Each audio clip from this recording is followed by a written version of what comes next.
Hey everybody, welcome back to the channel, and today we are talking about January solar 2022-2021. That's right, how much solar power do you get in the month of January where I live? The sunniest city in Canada. Nobody gets more direct sunlight than where I live. Nobody. We get the most. But we are in the short days of winter, and I know there's someone famous out there that says, no, it's the other way. No. If you take the total amount of daylight hours for this winter quarter, it's the least amount of sunlight hours you get. The summer, June 21 to September 21, is the most amount of sunlight hours. That's why they're called the long days of summer, and these are the short days of winter.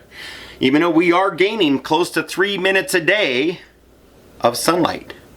But we came off a pretty low base from where we live, but I just wanted to give you a solar recap 2022. So all you people out there wanting to put solar panels on your roof and you live somewhere where it gets cold, which really isn't a factor, but it snows. I mean, it was minus 20 yesterday, and right, where was it? Right here on the 27th. It was very cold. But I did get 16.96 kilowatt hours. Still, not enough to power my house for the day, and definitely nowhere near much kilowatt hours to power heating for the day. Not a chance. Tesla Powerwalls are only 10 kilowatt hour battery packs. Think about that. That's a day, if you're lucky, with absolutely nothing happening. Maybe 2 with just a fridge and no cooking. Okay? So I wanted to give you a recap. Solar in January, because I have 2 months now.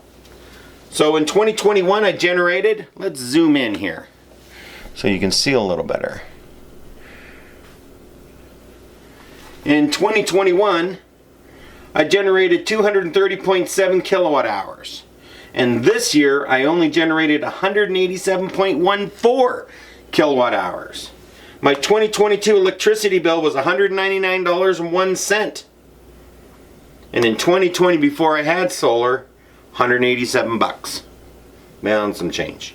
So my solar, my electricity bill this month was actually more than what it was in 2022. And now I know what you're gonna say. I get it. Okay? You're gonna say, but what would my electricity bill been if I didn't generate the solar? Well, of course, my electricity bill would have still been the same. That's right. There would have been about a 10-cent difference if I never did anything. Because if I never did anything, I get cheaper power because I signed a contract. And this is the thing about solar that it's not put it up and forget about. You got to pay attention. Okay? You got to pay attention. So I wanted to show you, I was just going to show you the app. So here's the app.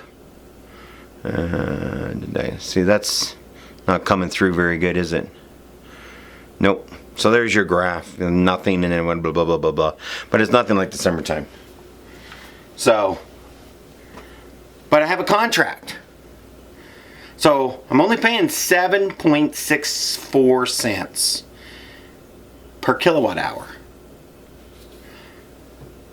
If I didn't sign that contract and I just kept it the way it was before I got solar, I just took the variable rate, whatever it was.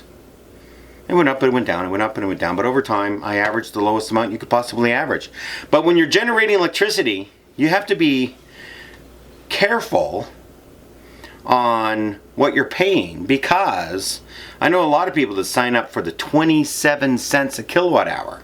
Well, when you're only producing 187 kilowatt hours in a month and you're using 800, okay, you know, you can't do the 27 cents. Your bills my electricity bill would have been $400.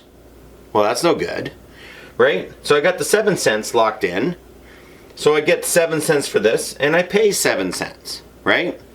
So a lot of people out there can go, 7 cents a kilowatt hour? That's cheap. Well, that's just the prices. Summertime rolls around, I go the other way because I know I'm going to produce more than I'm going to use. Hopefully. But so far, I've only had 2 months total. That I produced more than I was using. 2. That's it. That's not good. And when you're getting the 27 cents a kilowatt. As I did in one of my videos last year, my electricity bill was only $5 after all the fees and everything. And there's lots of fees. The fees. I talked about it before. It's crazy. So if you're going to put solar in, is it worth it? Well, yes, I think it's worth it. 2, it's worth it. 3, it's absolutely worth it. 4, it's great to have on the roof.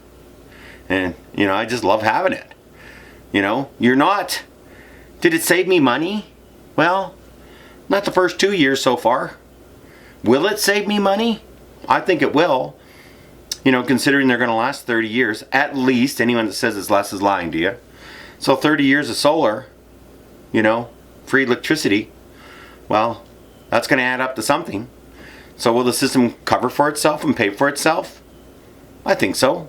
Is my payback going to be 5 years, 6 years, 8 years, 10 years, 15 years?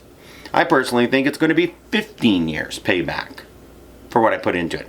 Because I paid half cash and financed the other half at 0.9, which is kind of free. So that's over in 15 years. And everyone says, but you might be dead.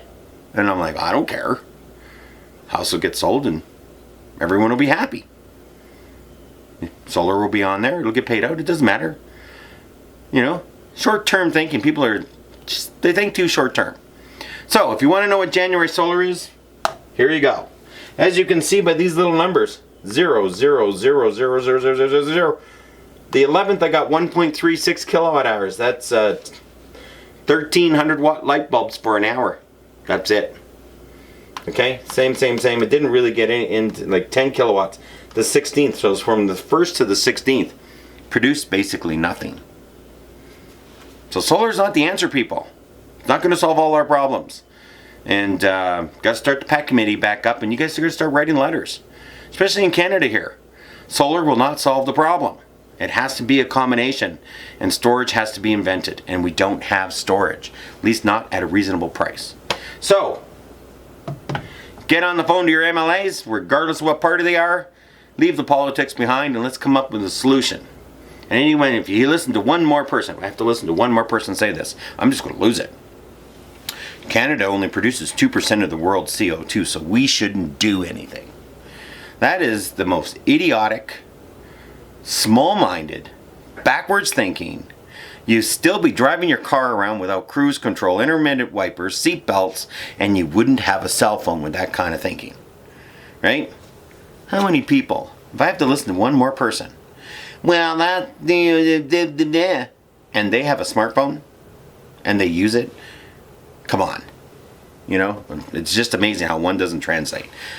We have to do this, and we have to invent the technology and sell it to the world. Because that's what we do. We invent the technology and sell it to the world. And thank you very much for tuning into January Solar with a little bit of harping at the end. Because, I'm getting a little agged. So, $199 was my electricity bill for the month of January. Compared to some areas of the country, that's low. That's high here. 2 years of solar, not even getting, you average that out, pretty pathetic. February, let's see how February's going to go. February has not started out. February has started out terrible because it's snowing. So 0 production. So thank you for tuning in. Hopefully this is informative. Remember, take a look at your costs of your solar and you're putting it in and when you're putting it in. The cost should be coming down. My system cost $16,000. So, and that's supposed to cover all my electricity needs for a year. So I should be net zero. So far, that hasn't happened. But my 2-year anniversary will come up in the fall, and I can take a look at 2 years of total production, and maybe we get 1 out of that. Remember, net zero is a 5-year average. So you have to get 5 years in to know whether or not. And if it's not, you can add a couple of panels maybe. But, we'll have to see what happens. So thank you for tuning in. Hopefully this helped you out. And if you got any questions, put them down below. Thank you, and have yourself a great, wonderful week. and I'll see you in the future.